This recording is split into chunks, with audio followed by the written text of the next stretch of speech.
As somebody that's grown up in New York versus somebody that's grown up in the UK, your musical theater dreams, are they the West End or are they Broadway, or are they the one and the same to you? Just to put me on a stage, any Sure, but stage.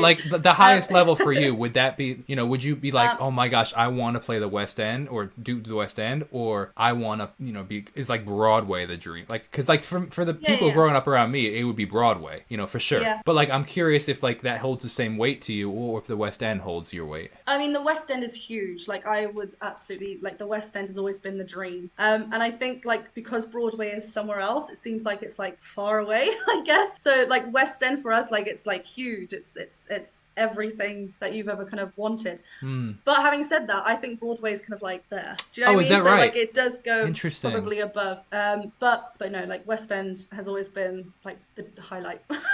Sure. I mean, I would agree with that very much in the sense of like Madison. Are you familiar with Madison Square Garden? Yeah, yeah. Like the concert venue?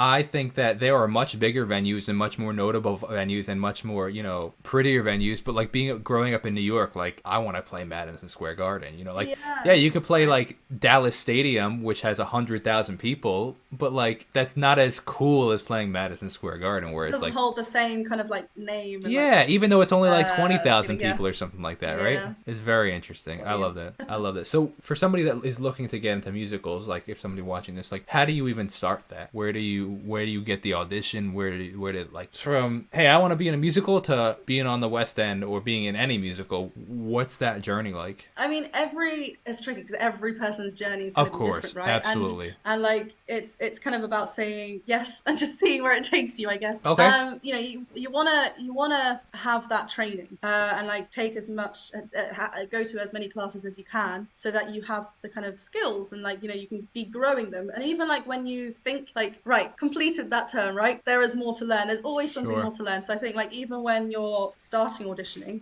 you want to keep going to classes just to keep that kind of skill set going. Having an agent helps as well, having a good agent that Mm, you can talk to, because they're kind of, they're there to open the doors and like, here's like, whereas before it's kind of like, no one really knows your name. So it's very like, interesting. how do you get in? So yeah, having that person to kind of who knows other contacts is very handy as well. Sure. And then it's kind of like to contact casting directors and venues. That's always kind of like a good way to go about it, because then you are doing something and you are bringing your like CV to them, and like to casting directors, to venues, and going from there really.